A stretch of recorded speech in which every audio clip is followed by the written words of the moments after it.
Imagine the silence. Not the kind you hear in a forest at night, not the kind that wraps around you in an empty room, but real, cosmic silence. Absolute, icy, infinite silence, where there is no air, no echo, nothing alive. Only darkness and stars, cold and indifferent. Now imagine three men locked inside a tiny metal tin can. They are hanging between life and death, between their home planet Earth and the alien moon. July 20th, 1969. At that moment, the whole world stopped breathing. Millions of people were glued to black and white television screens, radio receivers, and newspaper headlines. For the first time in its history, humanity was watching a dream come true that only yesterday had been considered madness. This is not just the story of a space flight. This is the story of how we, humans, reinvented ourselves. How we proved that the impossible is only a matter of time, will, and faith. But to understand how monumental that moment was, we need to go back. Back to a time when the world was divided by an iron curtain, when two superpowers were fighting not only for territory, but for the right to be called the future of humanity. 1957. The Soviet Union launches Sputnik, the first artificial satellite. The world applauds. America is in panic. 1961. Yuri Gagarin smiles from orbit and says, "Let's go." The Americans realize they are falling behind, and seriously. Then, President John F. Kennedy takes a step that will go down in textbooks as one of the boldest in history. He doesn't ask to catch up. He sets a goal that takes engineers' breath away. We choose to go to the moon not because it is easy, but because it is incredibly hard. They had no ready-made technologies, no experience with long-duration flights, not even certainty that a human could survive in space for more than a few hours. There was only time, less than 10 years, and iron determination. NASA receives a task that many considered suicidal: to create an entirely new industry from scratch. More than 400,000 people across the country would work on this dream. Engineers, welders, mathematicians, seamstresses who hand-sewed spacesuits. They all became part of a huge, invisible army. The star of the project was the Saturn V rocket, as tall as a 36-story building, weighing over 3,000 tons, the most powerful machine humans had ever built. Every launch was Russian roulette. Every test flight could end in a fireball, and the price of error was already known to everyone. January 27, 1967. A fire in the Apollo 1 cabin during ground tests. 3 astronauts died: Gus Grissom, Ed White, and Roger Chaffee. The flames flared up in seconds. They didn't even have time to open the hatch. From that day on, every screw, every wire, every line of code was checked as if the life of the entire planet depended on it. Neil Armstrong, Buzz Aldrin, and Michael Collins. 3 completely different men. One shared symbol. Neil, a cool-headed test pilot, silent and precise like a laser. Buzz, a former fighter pilot, a man of irrepressible energy with an almost poetic view of space. Michael Collins, the one who was to remain alone in lunar orbit, the loneliest person in human history at that moment. July 16, 1969, 9:32 a.m. local time. Florida trembled from the roar. Saturn V broke away from the ground and carried 3 men into the sky.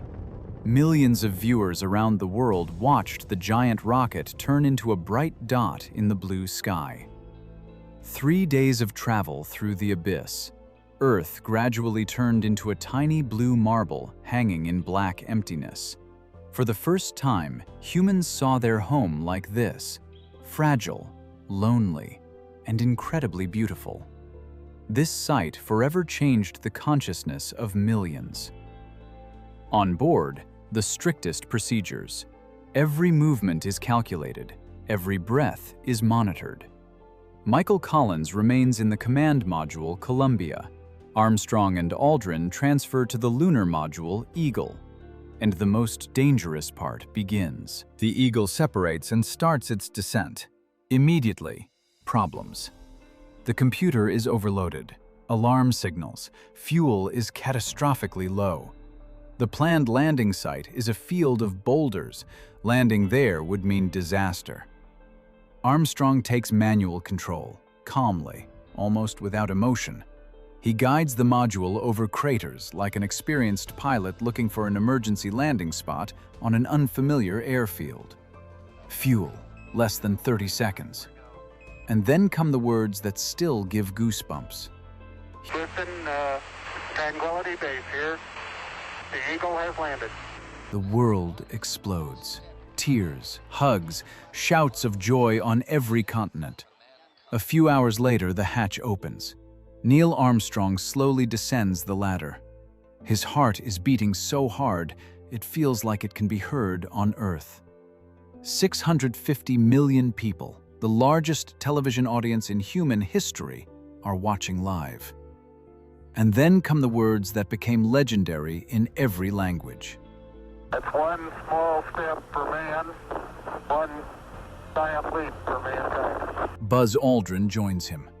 They walk across the gray, lifeless surface. They plant the American flag.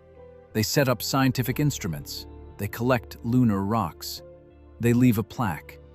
Here, men from the planet Earth first set foot upon the moon, July 1969. We came in peace for all mankind. At the same time, Michael Collins circles above them in complete silence. Alone on the entire moon. Alone in the entire universe.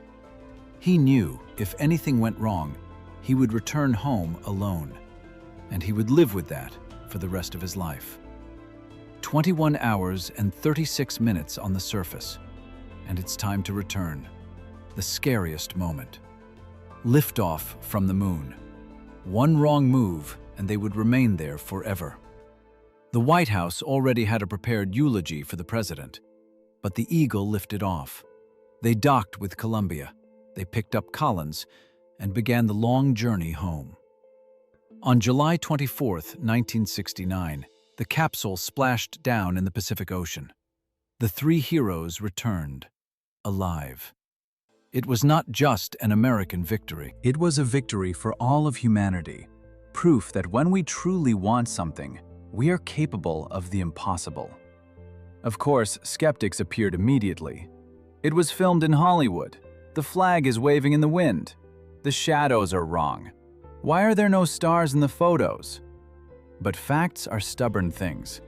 Lunar rocks were studied by thousands of independent scientists in different countries. Their composition cannot be faked. The retro reflectors installed by the astronauts still catch laser beams from Earth and allow us to measure the distance to the moon with millimeter precision. Modern lunar probes have photographed the landing sites, tracks, modules, even footprints. We really were there. Today, when we talk again about returning to the moon, flying to Mars, and colonizing space, we always come back to this moment, to that very small step. Because Apollo 11 showed us the main thing. Boundaries exist only in our heads. And dreams have a habit of coming true if we fight for them with all our hearts. Every time you look at the moon on a clear night, remember, there, in the dust, those footprints still lie. Footprints that speak louder than any words. We are capable of more, much more.